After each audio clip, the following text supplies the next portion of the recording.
All right. Well, that answers that. Settle that. That settles that. So, and then sometime in the mid, we're going to go get water samples. I'm going to show on some maps. It's nearby. Everyone over here, I'm going to turn the light on, so watch your eyes. Watch your eyes. Turn the light on.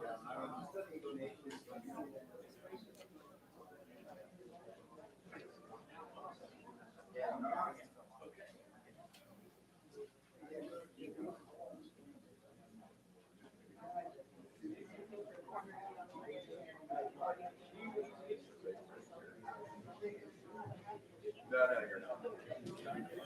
I'm going to go around. Oh, no. Yeah, I'm going to go around.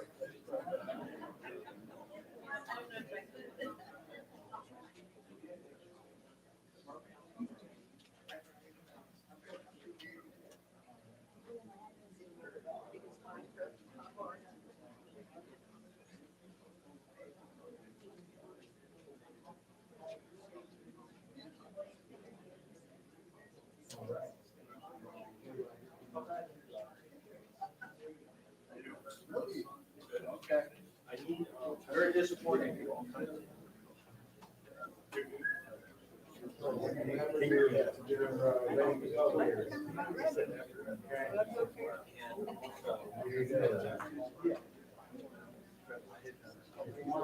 I need the light here. I need the better light on. Yeah.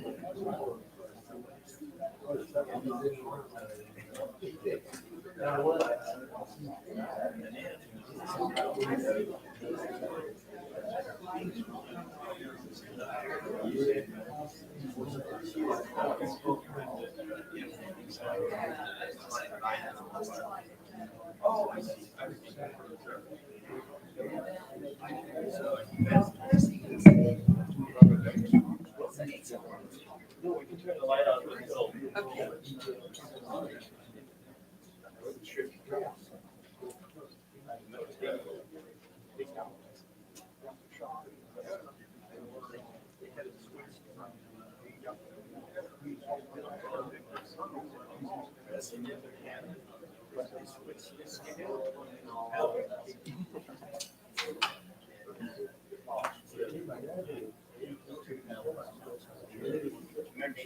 Okay, well.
So, all right, I think we'll go ahead and get started.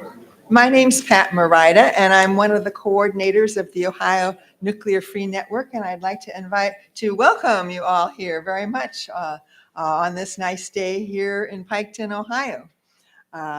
And we also like to welcome those who are viewing on our YouTube channel, where our recording will be available afterwards. So I invite you to please silence your devices at this time. I want to say that we have 3 accomplished professionals speaking today on issues at the Portsmouth nuclear site.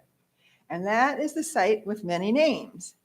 Locals call it the A plant, And it is often referred to as Piketon, which is the name of the town where we are hosting this forum. And the name is often shortened to PORTS, which is the abbreviation that the Department of Energy uses. So just be aware that by any name that it is called, we are talking about the Department of Energy's 4,000-acre site here in Pike County, Ohio, where uranium was enriched for nearly 50 years, starting in the 1950s. And this was an enormous operation that used as much electricity as the city of New York. And 2 coal plants were built just to supply the electricity for this plant. This enormous operation, it covered, the process buildings alone covered 100 acres under roof. And at that time, the Department of Energy brought in used and reprocessed high-level radioactive waste. And they ran it through all of these process buildings, all the 100 acres, that contaminated the entire site with transuranics. That's higher than uranium. Those are all human-made compounds and elements. Also, a whole wide variety of other radioactive elements, as well as contaminating the area with heavy metals and other contaminants. So Dwayne Pullman from WKRC TV in Cincinnati is here recording this event. Dwayne has won several awards for his video clips series entitled Fallout, about illnesses and contamination from the Portsmouth nuclear site. So I invite people to check out Dwayne's WKRC work online and check out our new website.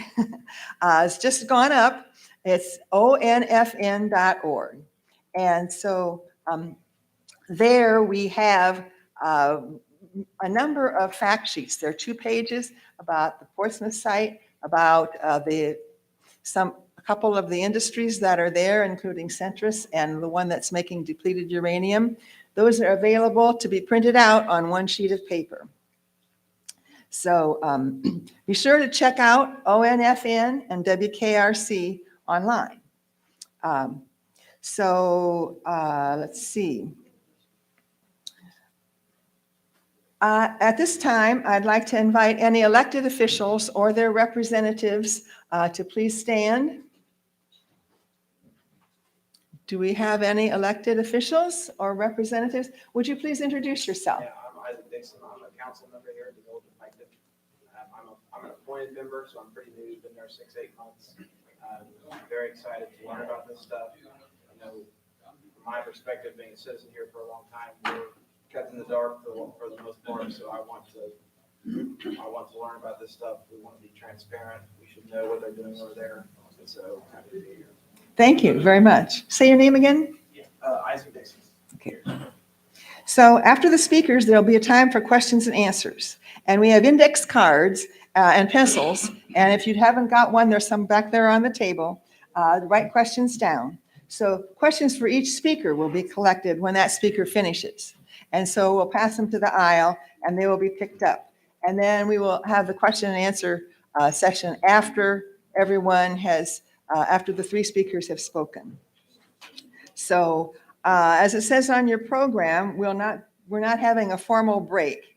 So please feel free to take a break at any time. Restrooms are outside to the right, and there's water on the table there.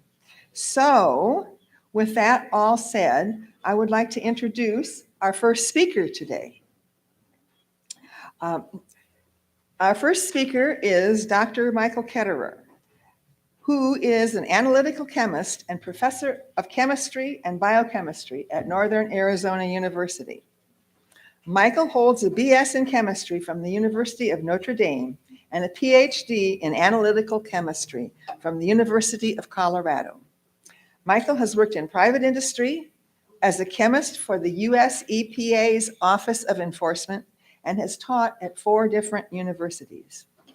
Michael specializes in understanding the sources, transport, and environmental fates of long-lived radioactive contaminants, such as uranium and plutonium, near former and active nuclear sites. Michael has performed mass spectrometric studies of uranium isotopes in off-site samples near the Portsmouth nuclear site. These show conclusively, using modern nuclear forensics, that the contamination originated from the Portsmouth site. The U.S. Department of Energy has contradicted but not disproved Dr. Ketterer's results. Michael is currently providing technical assistance to communities throughout the United States that are affected by legacy nuclear contamination. He is fluent in Spanish as a second language and has a basic conversational reading knowledge of German.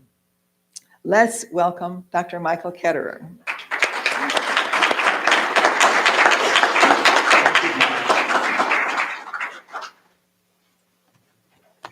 Thank you, everybody. Good afternoon, and thanks a lot for coming on what's really a beautiful afternoon here. It's a pleasure to be here in Piketon. I was last here in 2019. I might have met some of you at the Piketon High School. I talked on August 10th, 2019 here in Piketon and talked about some of the first results I had done. But my first introduction to Piketon came in 2019 when I also talked by telephone at a meeting that was held by Matt Brewster of the Pike County General Health District. I believe it was in Waverly. At any rate, I will make reference to that meeting. But since that April of 2019, I've had a public presence in Piketon, and indeed, I have been following the, I'd say, the breadcrumbs of the contamination from the Portsmouth nuclear site. So there's my title, Professor Emeritus. What that means is I'm retired. I don't have a salary, but I have ongoing professional and technical affiliation with the university. And so what I'm doing is a mixture of outreach, community service, and things of my own interest, of my own intellectual curiosity, as well as my desire to genuinely help people. And yes, I also do things that earn me some money. For example, I work in a laboratory at NAU, it's called Northern Arizona University, where we analyze plutonium samples for people from around the world. And it's actually a very useful tracer of the Anthropocene age. It shows up in sediments and soils post-1952. It comes from nuclear weapons testing. So when the Department of Energy starts to say, oh, well, this is from nuclear weapons testing, I'm the guy they should talk to about where does it come from. So I do weird things. I'm very interested in elements like uranium and plutonium and so on. And kind of the question is, where do they come from? If I could go to the next slide there. I use the word nuclear forensics to describe what I do. I look at breadcrumbs and how they get dispersed in the environment. I'm interested in questions of origin. So where do things come from?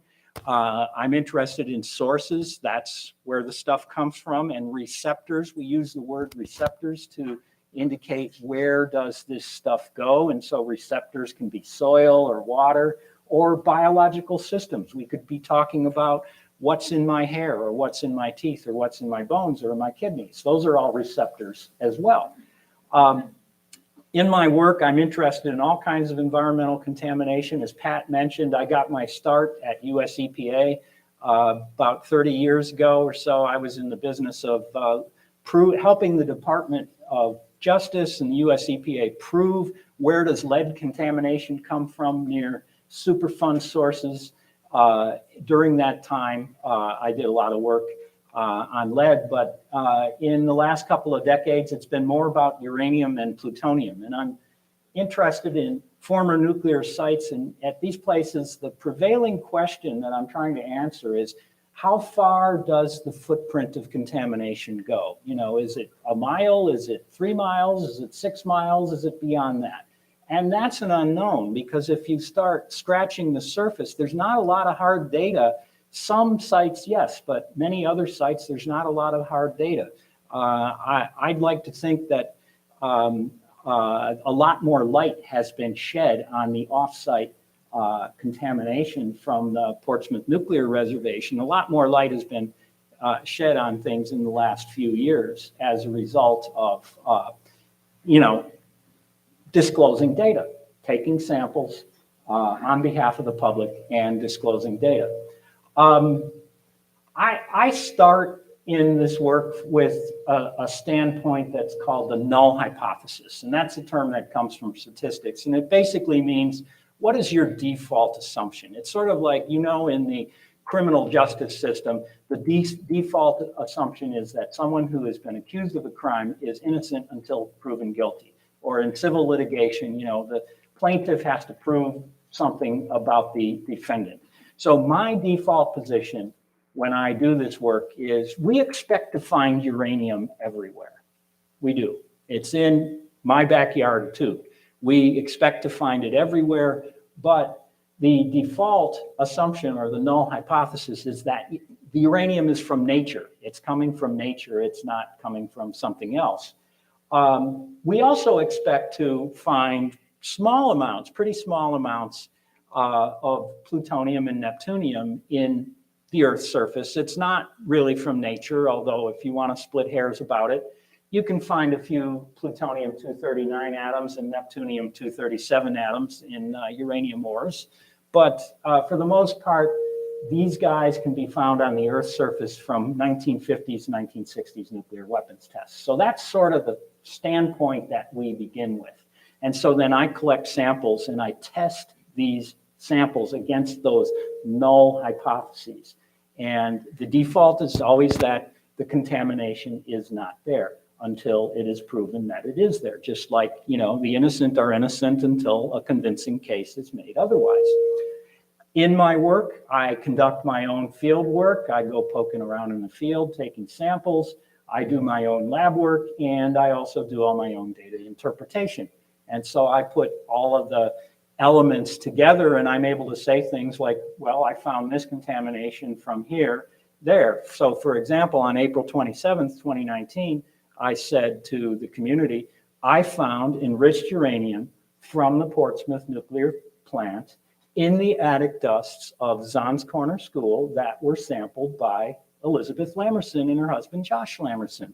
And, my friends, that coming to that conclusion and making that statement is like calling balls and strikes in the work of an umpire.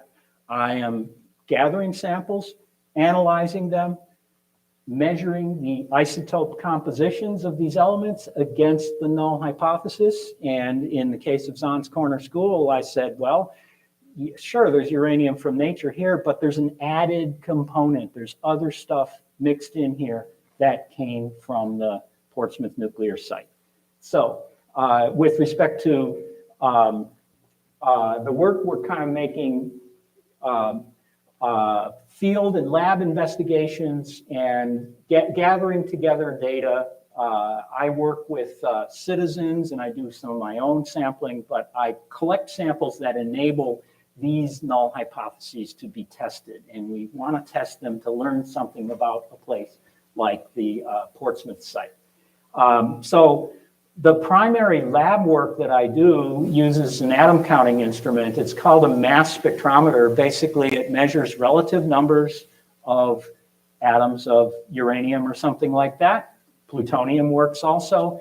And it gives us the data that we need to evaluate these null hypotheses. If we could go next. So I've already used the term isotope. What do I mean by that? Well, an isotope is an atom, one of the building blocks of nature, and it is an atom with a very specific combination of ingredients in its atomic nucleus, a certain number of protons and neutrons. If it's uranium, it has 92 protons. That's one of the so-called subatomic particles. And depending on what isotope it is, it has varying numbers of neutrons. I won't go and dig into the details of that. You know, I got B- and C in my college physics classes, so it's okay. We can just accept the isotopes for what they are, and I will believe that they exist. Some isotopes that are found in nature are stable indefinitely, like iron 56 is the most common isotope of iron, and iron's ubiquitous. It's found everywhere in nature, and it's an essential, you know, biological micronutrient. We need iron for hemoglobin. Iron 56 is stable indefinitely. It does not undergo radioactive decay. But elements like uranium, the isotopes are all heavy enough. There's too many protons in the nucleus so that they are not stable indefinitely. They undergo this transformation that's called radioactive decay, and we could call the process radioactivity, and we could call the isotopes that do this, we could call them radionuclides or radioisotopes. They mean the same thing. Radioisotope means, one of these guys that undergoes decay, if we could go ahead. This symbolism is used, there's a little bit of scientific notation that comes in here. This is the symbol for the element. That's just a shorthand for uranium. This lower number is it's called the atomic number. It's the number of protons in the nucleus. Often this symbol is written without the 92 because actually if it's uranium, it implies that this number is always 92.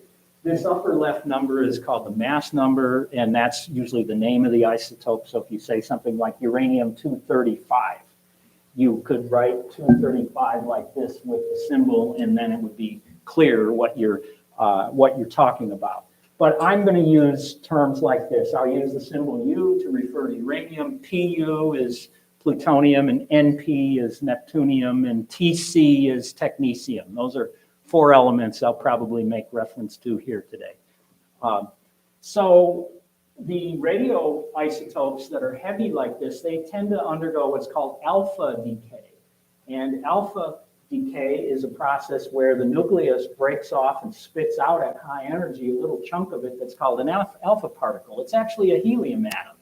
And as a result of this, the atomic number changes, the mass number changes. The process is called atomic decay or alpha decay, but a new isotope of a different element is created. So plutonium-239, I'm sorry, the font is kind of small here. Plutonium-239 undergoes this alpha decay process and becomes uranium-235.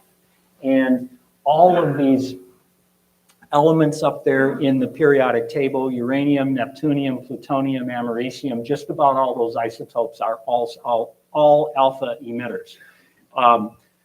The property of half-life is used to describe the behavior of radioisotopes, and basically what that means is it's the length of time that it takes for half of the stuff to decay away, and the mathematical law that this follows is described by a curve that looks like this, and what the curve kind of says is it never all goes away, but it decays more and more with time. And this is showing an isotope with a half-life of 12.3 years. That would be something called tritium or radioactive hydrogen. So in 12.3 years, you've got half as much tritium as you started with. And then after 24.6, you've got a quarter.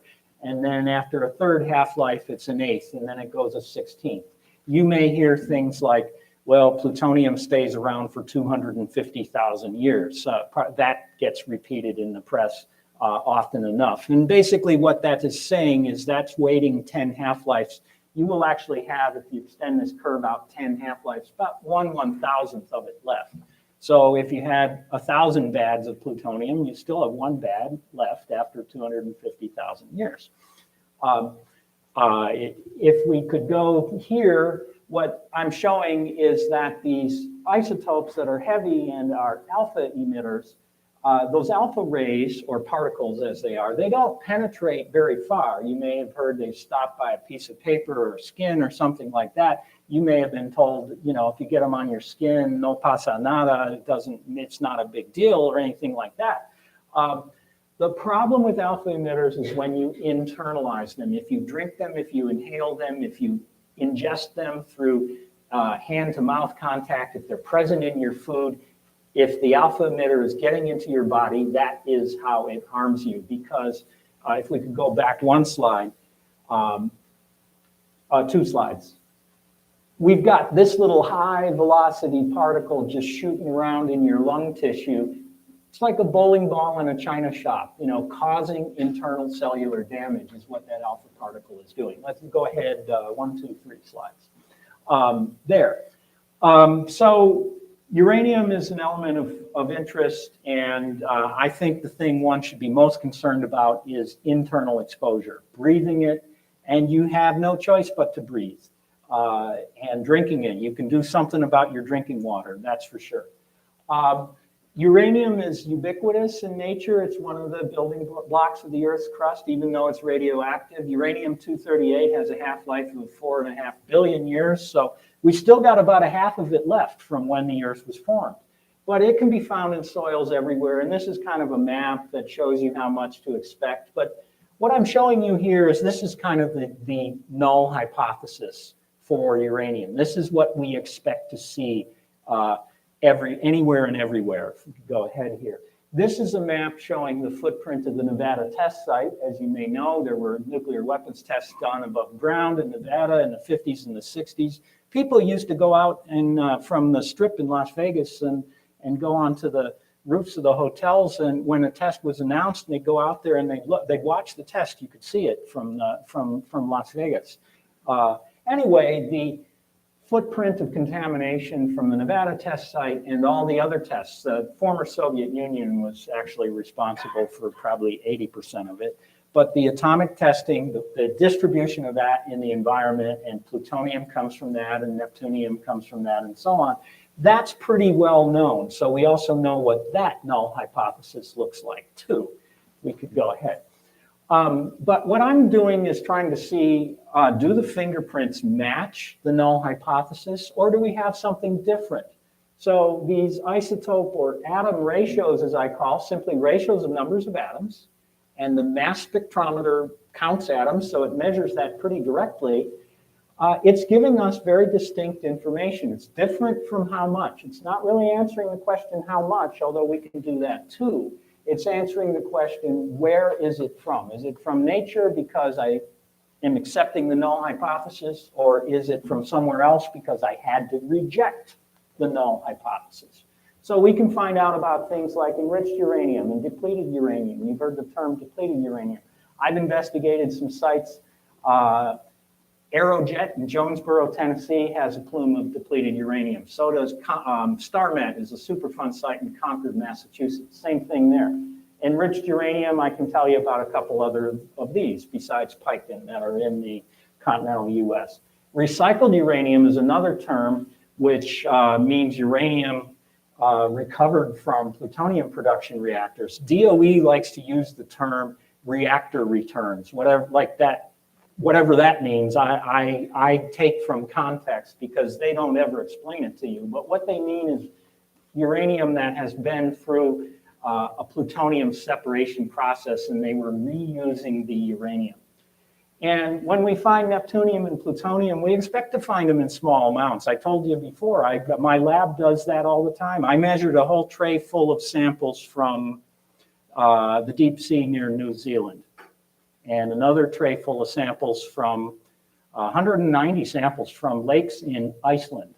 And the idea there is to find out where's 1952, where the nuclear testing debris starts.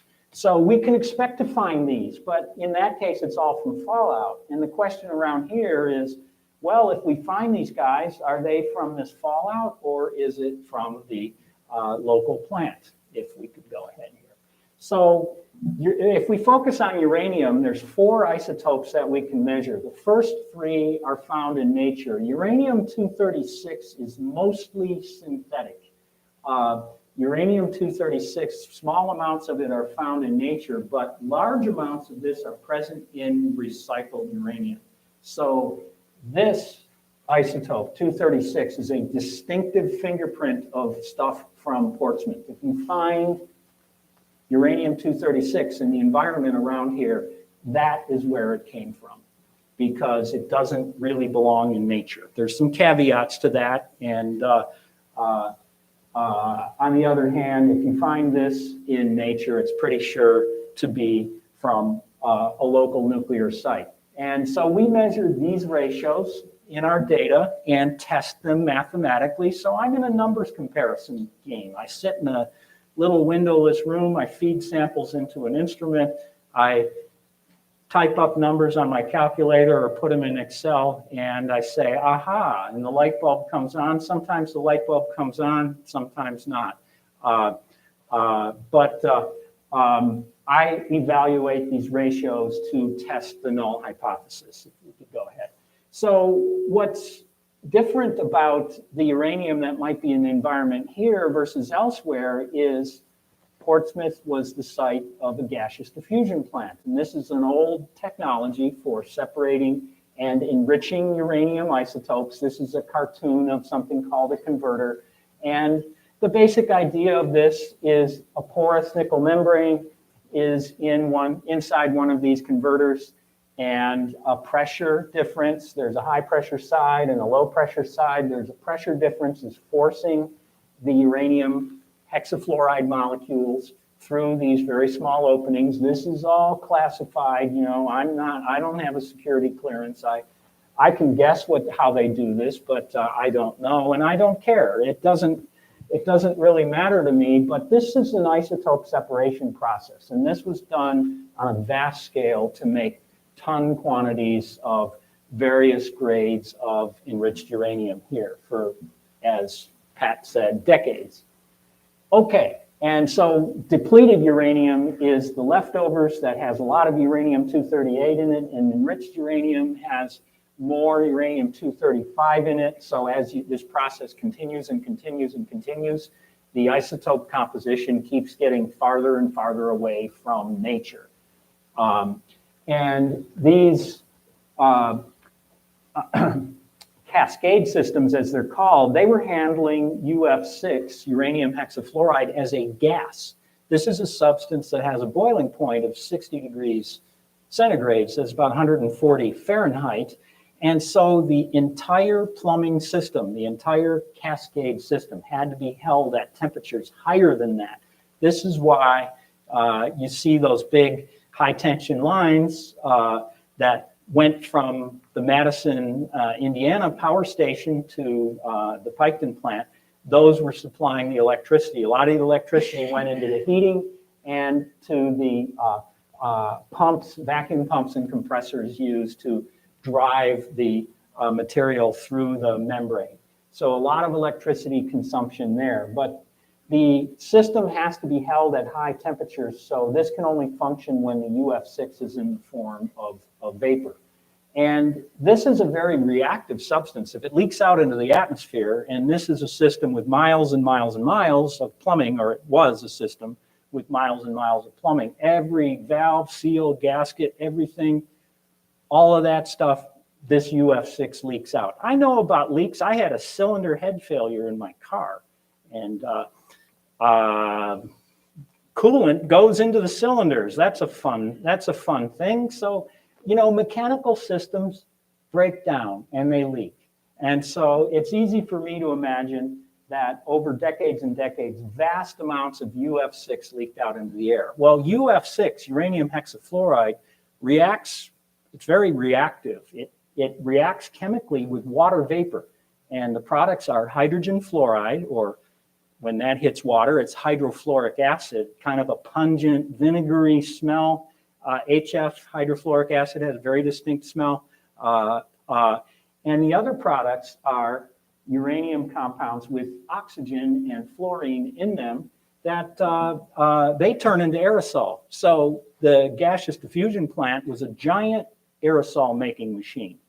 Huge, huge quantities of uranium nanoparticles is what you got from that. And it can't really be helped or stopped, because you can't put together a system that's this big without having leaks and atmospheric releases all the time. All right, so this is just pointing out the business of the recycled uranium. So one path through which this happened is in the late 50s, the government was saying, and this, I understand the time, I wasn't born until 1960, but I understand the zeitgeist of the Cold War era. You know, Khrushchev was banging his shoe on the table at the UN, and Senator McCarthy was looking for communists and so on.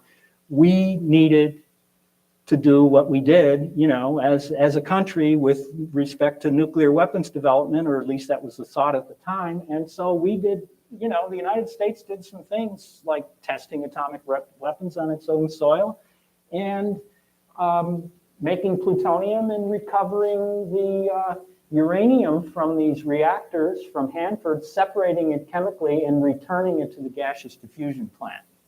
The problem that introduced, and this problem exists to this day, is that recycled uranium not only brought uranium-236, which is made in these reactors, that's why I said it's synthetic.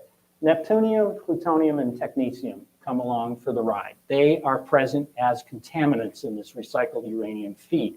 It's sort of like they built the gaseous diffusion plant. It's like having a car, driving it off the lot, and putting sugar in the gas tank right away. It's basically what it is. These are contaminants. They form fluorides. They behave different chemically, but they are unwanted, and they are going to wind up somewhere. The atoms of these elements are not going to go away. They're going to be somewhere inside the system. They will build up maybe in certain points, in certain places. They'll wind up in the product. They will wind up in the depleted uranium hexafluoride cylinders. I've seen the cylinders out there at the plant.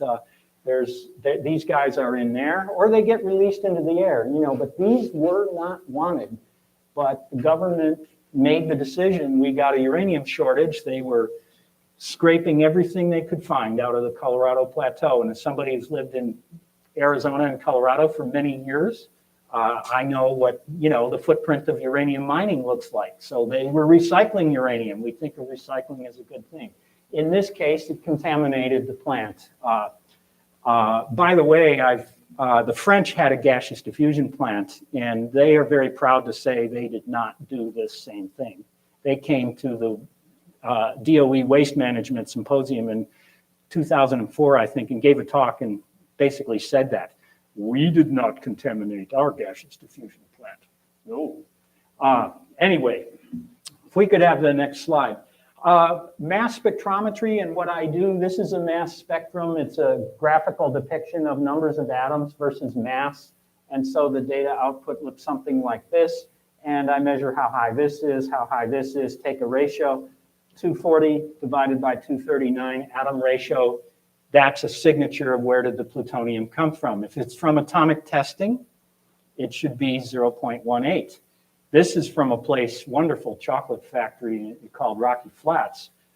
This is from a place where they handled plutonium pits for nuclear weapons, and they use what's called weapons grade plutonium, and the ratio is more like 0.05. So if you were to measure these heights and see, it's more like 0.05 than it is like 0.18. By the way, I've detected plutonium in Little Beaver Creek in the sediments, and it is not from nuclear weapons testing fallout, it is from Portsmouth, okay? All right, so the type of mass spectrometry that I used is called ICP-MS, or inductively coupled plasma mass spectrometry. It's kind of, this is very, very mainstream stuff. Every Department of Energy lab, I've visited several of them. I've been to Lawrence Livermore, I've been to Pacific Northwest Labs and to Brookhaven National Labs. They all have this type of equipment and do the same thing. I'm using the same type of scientific equipment and principles and ideas, and I read their papers and rely on their papers. So the idea here is that each element produces a series of stick figures representing its isotopes. You can measure stable elements too, but uranium, we want to measure these 4 elements of interest. Here's the building that I work in at NAU. It's a nice mountain town with mountains in the background. I bet you all don't think about Arizona as a place that snows, but we had about 200 inches of snow last year in Flagstaff, and in March we got a pretty good storm, and I got the snowblower out, got the driveway cleared out, and then I was in the lab testing samples. Anyway, we have had several different mass spectrometers there at NAU in the time that I've been affiliated with NAU. So the data output looks something like this. Here's a mass spectrum. Here's 3 peaks that show up. This is naturally occurring uranium. This is what you might have in a typical drinking water sample. It's well below the drinking water standard of 30 micrograms per liter, but there's a big uranium-238 peak, a smaller 235, a very small 234 peak. Not really anything here. This is a logarithmic scale, so that's misleading. You have to think in terms of each notch here is a power of 10 instead of it's a linear scale. We go to the next one. Here's a different flavor of uranium. This is enriched uranium. This is actually fairly highly enriched uranium. It's coming from the Nuclear Fuel Services facility in Irwin, Tennessee. This is being discharged into the Nolichucky River. And you can see just from looking at this versus the last spectrum, something's way different here. There's a lot more 235, there's a lot more 234, and there's quite a bit of 236 that shows up. This is all uranium that has had that recycled uranium blended in, all that stuff handled at NFS to make fuel. Navy fuel is what they make. A lot of that was enriched at Portsmouth, so it's the same material, if we could go ahead there. Here's an example of what some of these data look like. There was another fuel fabrication facility in Apollo, Pennsylvania. It's in the hills east of Pittsburgh, about 40 miles. And I took a cluster of samples here near Apollo. And it might be a little bit difficult to see, but here's the 235-238 ratio. Down at about 0.0072 is the magic. This is what we expect from nature. And what I'm showing you here is if we go far away from the Apollo facility, the uranium is exhibiting the same isotope composition that it should have from nature. And in other words, these guys here, we are not rejecting the null hypothesis. We're saying the null hypothesis is good. These points here, though, the 235-238 ratio is systematically higher. There is a presence of some enriched uranium in those samples, and the ratios go much, much, much higher. And so what we're seeing from these data is that the footprint of how far this contamination goes is about 2 kilometers. So somewhere around, where all those cluster of yellow points, a radius of about 2 kilometers is about the zone of effect of this particular facility. It's certainly contaminated there, but it doesn't go very far. Irwin is along the Nolichucky River, as I showed you. It rains discharge of stuff from an NPDES outfall, as well as groundwater discharge into the river, has caused contamination to go downstream. Next slide. And we found where the river ends is about 95 river miles downstream. It ends in what's called Douglas Lake, a large TVA reservoir.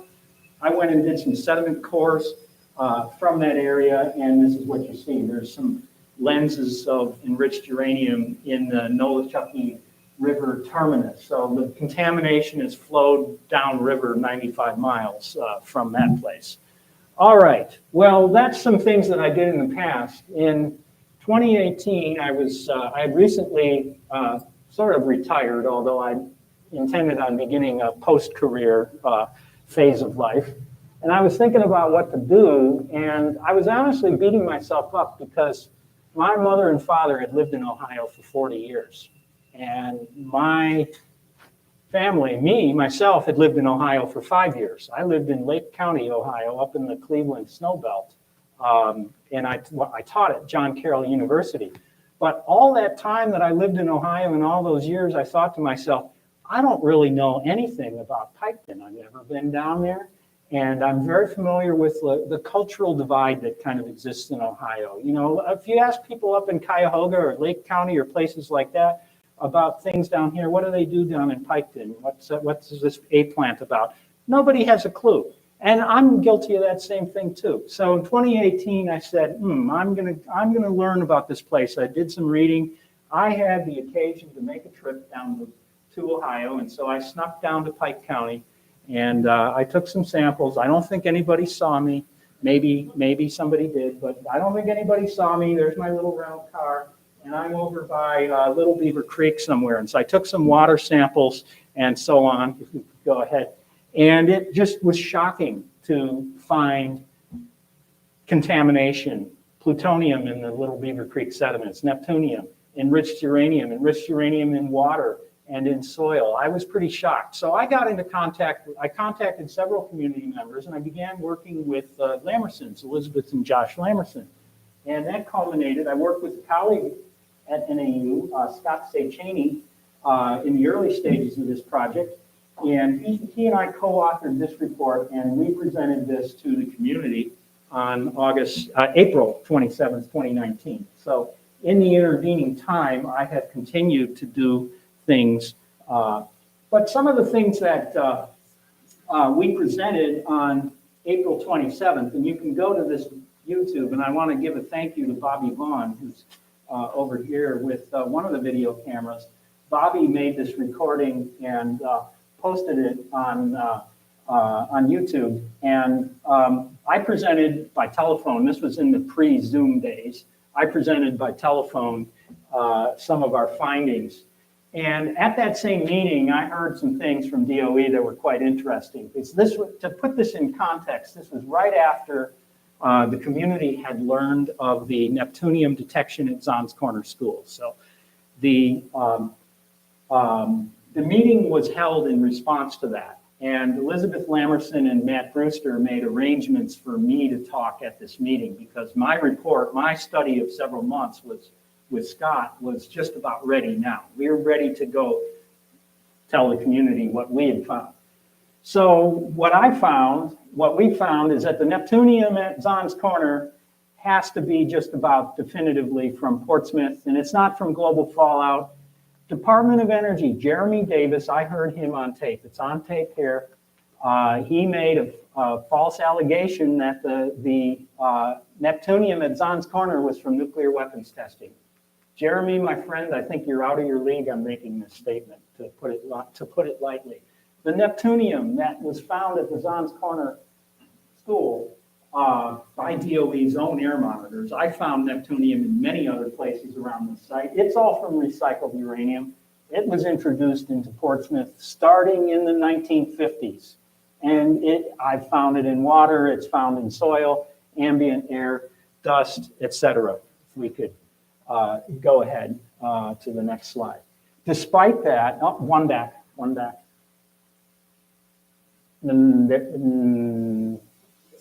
This is the next one. Okay.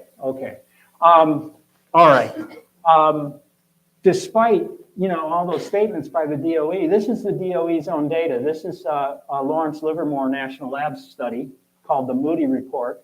And here's a table showing these are all the isotopes that are present there. There's neptunium-237 on the list. Here's a report that's done by Bechtel for DOE, Recycled Uranium Mass Balance Project. And it looks like my graph here didn't come in, but they have a graph in there that shows the history of when the neptunium-237 came into the gaseous diffusion plant. And then if we could go to the next slide there. This is May 6, 2019. This is after the Zons Corner School, and this is signed by Jeffrey Bettinger of DOE. He's basically saying the source of the detections is not known, referring to the neptunium at Zons Corner School. The source of the detections is not known. Well, I know what the source of those detections is, and I think everybody that looks at the logic can see that too. If we could go ahead. So I wrote Matt Brewster, I'd gotten to know him, the Pike County Health Commissioner. I wrote him an analysis of the situation, and I made this statement: to a reasonable degree of scientific certainty, the implied source is fugitive dust from the ports facility. It's not from nuclear weapons testing fallout. So what's the basis for that? The problem is that there's a null hypothesis for neptunium. How much neptunium-237 can be expected and how much relative to plutonium-239 can be expected. And I'm relying on DOE's own papers. The guy that wrote the seminal papers on that topic worked at Pacific Northwest Labs, funded by DOE. So I rely on their own data, and that's what it shows. So what was DOE's response? Portsmouth Paducah Project Office hired Savannah River National Labs, I'll just put it in simple terms, to go after me. all right? They went after me. And now, thanks to the Freedom of Information Act, and my hat is again off to Bobby Vaughn for giving me some stuff under the Freedom of Information Act, I got to read some of their emails. Here's a person named Leo who works for headquarters. I don't really know who he is, but here's some Savannah River National Labs people. Vahid Mahidi is the lab director. Here's somebody named Dennis Jackson who is talking about, they're trying to discuss in their emails, who is this Elizabeth Lamerson and what are her credentials? So DOE and their contractors are in the business of investigating local residents. Okay, if we could go ahead. Here's some more, let's pause at this slide for a minute. Anne is referring to Anne-Marie White. Anne was soliciting information. What are we going to do about this? What are we going to do about this? She wound up promising the community this independent third-party study, which you know about as well. But here's some things from these FOIA emails. Fran Dickens, senior health physicist, radiological engineer, and certified health physicist, referring to Lamerson's samples, says, I don't think the samples were handled correctly and there may have been cross-contamination. I beg your pardon. I beg your pardon, Fran. I beg your pardon. I highly doubt the dust samples and the soil samples from the school and home has neptunium, plutonium contamination. Well, you can argue balls and strikes with me with the mass spectrometry results. Let's have it. Let's have it. Bring it on. And then here's Dennis Jackson talking about Elizabeth Lamerson. Oh, this is what I found out from her LinkedIn profile. You know, Elizabeth is a community member, is not getting paid to do this. Going after me is one thing, but going after a community member is something different. I'm sorry, that is not right in my book. You could go ahead. Lamerson's, just to point this out, Lamerson's use low blank baby wipes. We talked about this. You go to a dollar store and you get these wiping cloths. They have very, very, very low intrinsic uranium concentrations or no plutonium detected in them at all. Wipe these surfaces. It's the way to collect evidentiary samples. On the other hand, what did DOE do? They sent Savannah River over there with these glass fiber wipes. I got splits of these from Matt Brewster, and I found that they contain 30 nanograms of naturally occurring uranium. So they're using contaminated wipes. It's sort of like we're trying not to detect something is how this really looks. And they sample 100 square centimeters as their defined protocol. And yes, they are trying to do something different. They're trying to see, are there any acute radiological hazards? Well, that is not the point of what needs to be done at all. So I'll go with the mom with baby wipes and not what Savannah River does. Okay. So here's Carol Eddie Dillick of Savannah River National Laboratory, member of the technical staff. Here's quoting from her emails. If you can, they're referring to me. Could you put together a short summary that describes how his method uses a fringe science approach? So among friends, I am, as a term of endearment, known as the fringe science guy. And you're welcome to call me the fringe science guy because she already did. But let's just look. Here, I went to Google Scholar. You can take your phone out right now, scholar.google.com. Type in my last name, type in plutonium, and you can see what I published. This is an older view graph, 136 citations, 124, 101 here. Some pretty good papers. And, well, you can go and see what Fran has done, too. And you can judge for yourself who has credentials. I'll just flip through these because I'm taking up a lot of time. I published this in 2004, plutonium in sediments for dating purposes. Go to the next one. Fingerprinting plutonium in Poland. There's plutonium from Chernobyl. Here I am in 2005 with much less gray hair. And in Krakow, Poland. This is a review article from 2008. And one more. And one more. This is recent from last year, published in Nature Scientific Reports, and this is my plutonium data set as the basis of this paper. So I think it's fair to say I'm not trying to brag. I'm just trying to point out facts that I might have some knowledge and some skills, and I'm not doing fringe science if I'm getting published in Nature Scientific Reports. Anyway, I did some work for Matt Brewster in looking at uranium isotopes in the samples that Savannah River collected at Zons Corner School. If we could go ahead from there. And red means we're rejecting the null hypothesis. So all of these red data points, these are some of Lamerson's white samples from Zons Corner School. These are some of DOE's samples that we could still find enriched uranium despite the 30 nanograms in the glass fiber. But I sent Matt a report that detailed all this in June of 2019.